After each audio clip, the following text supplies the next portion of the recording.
Hello friends, कैसे हो? I hope आप अच्छे होंगे।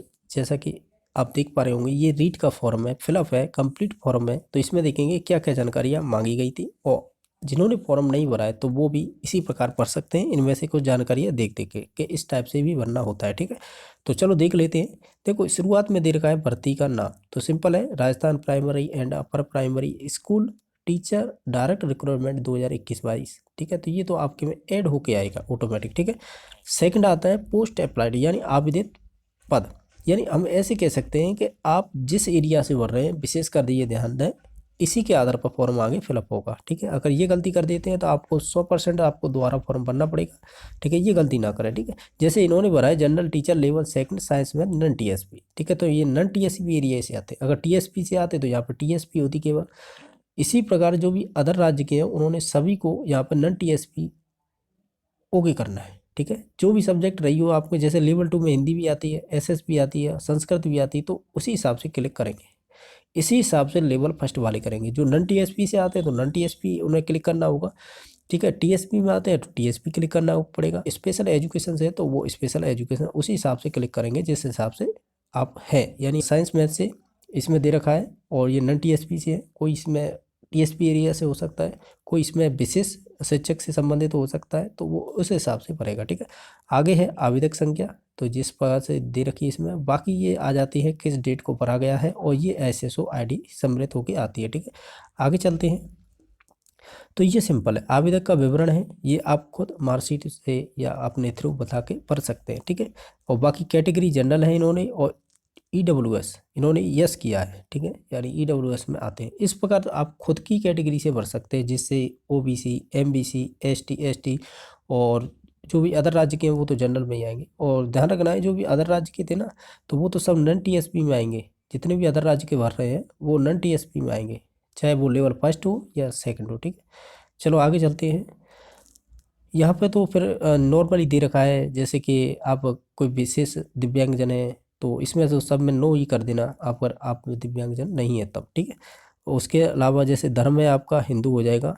ठीक है, और आपने अगर शादी नहीं की है तो अनमेरिड हो जाएगा। अनमेरिड होने के साथ साथ ये बाकी चीज़ें हैं, एन ए हो जाएंगी आपकी, जैसे देख पा रहे होंगे। ठीक है, और बाकी देख लेते हैं। यहाँ पे आपके मोबाइल नंबर हो जाएगा, ईमेल एड्रेस हो जाएगा, ऑटोमेटिक कनेक्ट होगा ये, और आधार आईडी ये डालनी पड़ेगी आपको, यानी आधार क्रमांक क्या है वो डाल दो। और अगर ज़रूरी है आप डालना, जन आधार आईडी डाल सकते हैं, अगर नहीं है तो नहीं डाल सकते। ठीक है, आगे चलते हैं। ये आपके दे रखा है अप्लाइंग फॉर, यानी जिसके लिए आवेदन कर रहे हैं आप। ये एक चीज़ विशेष ध्यान रखना, क्या आप राजस्थान के अनुसूचित क्षेत्र से संबंधित हैं तो आपको नो करना है। ठीक है, अगर है तभी क्लिक करना है, अदरवाइज आपका फॉर्म यहाँ पे भी दिक्कत कर जाएगा। ठीक है, तो ध्यान रखना है। जो टीएसपी में है तो यस करना है, नहीं है तो आपको नो करना है। ठीक है, जैसे इसमें दे रखा है राजस्थान के अनुसूचित क्षेत्र से संबंधित है, तो हमने कहा है नहीं। ठीक है, तो इस हिसाब से करना है।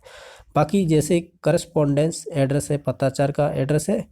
ठीक है, और एक स्थायी पता है, तो इन दोनों को कॉमन कर लें, यानी ऊपर जो जानकारी है वो नीचे ही कर दें, क्योंकि मोस्टली यही एड्रेस होते हैं सभी के।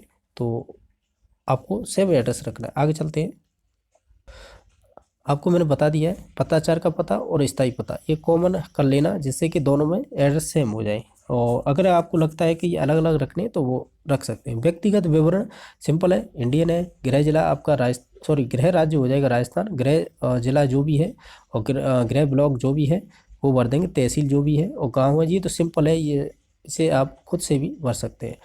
आगे आते हैं तो विशेष श्रेणी है, जैसे कि क्या आप भूतपूर्व सैनिक हैं या उत्कृष्ट खिलाड़ी हैं, या आपने एनसीसी कैडेट प्रतिशत या प्रशिक्षक का आपके पास सर्टिफिकेट है, तो ये मैं नो नो कर रखा है क्योंकि है ही नहीं।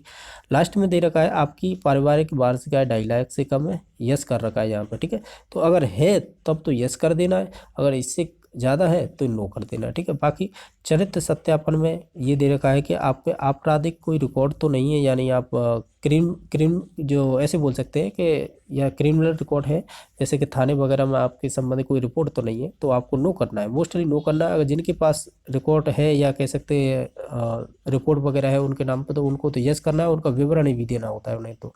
ठीक है, जिनके पास नहीं है यानी तो वो नो कर दें तो ही बेस्ट है। ठीक है, आगे चलते हैं। ये है आपकी एजुकेशन क्वालिफिकेशन डिटेल, ये विशेषकर ध्यान दें, इसे आप गलती ना करें।